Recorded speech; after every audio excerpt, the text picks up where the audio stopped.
Et indépendant, la parole est à Sophie Métadier. Oui, merci Madame la Présidente, merci Monsieur le Directeur de votre présentation. Il est essentiel à notre sens que collectivités, élus, associations, agriculteurs, citoyens s'engagent dans cette démarche forte pour réconcilier nos modes de production et de consommation avec la préservation de la biodiversité. Je vais vous interroger sur 2 points. Le premier est sur les solutions fondées sur la nature et sur la nature en ville elle-même d'ailleurs, qui sont très liées.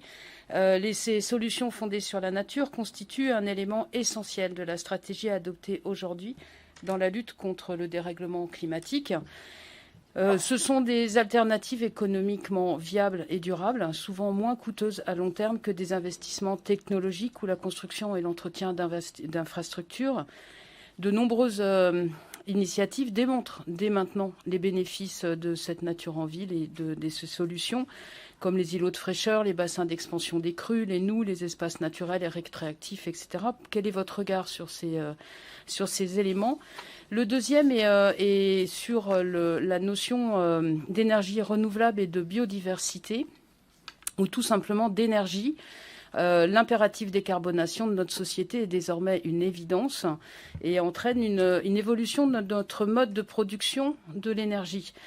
Sans comparer directement l'intérêt de l'un ou l'autre, le nucléaire concentre une forte proportion d'énergie, de production d'énergie sur une petite surface, à l'inverse de l'éolien qui est très consommateur d'espace, puisque chaque pylône d'éolien consomme en moyenne 1,5 hectare. Quand on sait le nombre de quantités d'éoliennes qui doivent être implantées en France pour faire face, cela mite totalement à la fois les paysages, l'espace et les espaces naturels, agricoles et forestiers. À votre sens, quel est le danger pour la biodiversité de cette énorme consommation d'Enaf et de mitage de l'espace par les éoliennes ? Merci. Merci, Madame la députée. Vous évoquiez aussi les solutions fondées sur la nature. Oui, c'est au cœur de l'OFB, c'est dans notre contrat d'objectif de performance. On a d'ailleurs pour cela, et c'est fondamental, parce que en fait, la nature offre des solutions.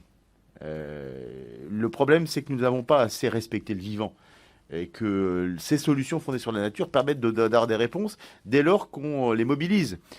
Et nous avons pour ça un programme LIFE, programme européen, qui nous permet d'avoir des moyens, le LIFE Artisan, qui permet d'accompagner finalement avec des projets, des acteurs. Je vous renvoie à notre site, vous aurez des renseignements sur ce que c'est que ce LIFE Artisan. Et nous sommes très mobilisés précisément au service des acteurs pour développer des solutions fondées sur la nature, d'ailleurs dans différents secteurs et différents milieux. Voilà. Donc c'est évidemment une question très importante. Vous avez évoqué la question de l'énergie aussi. Évidemment, énergie, biodiversité, climat, biodiversité, c'est lié, je l'ai déjà dit, je le redis, c'est une évidence. Alors, demain, je officie une convention avec l'ADEME. Ça illustre aussi le lien qu'il y a entre les établissements publics, les opérateurs qui ont pour mission de lutter contre le changement climatique et ceux qui ont mission de lutter contre l'érosion de la biodiversité. Et il nous faut unir nos efforts et nos forces parce que climat et biodiversité sont liés. L'IPBES l'a démontré.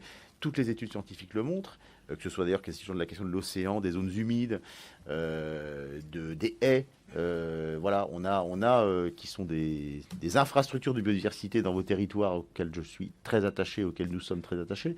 Par exemple, elles rendent des services écosystémiques à la fois climatiques et pour la biodiversité. Voilà. Donc il nous faut absolument développer ça et c'est au cœur du projet de l'OFB.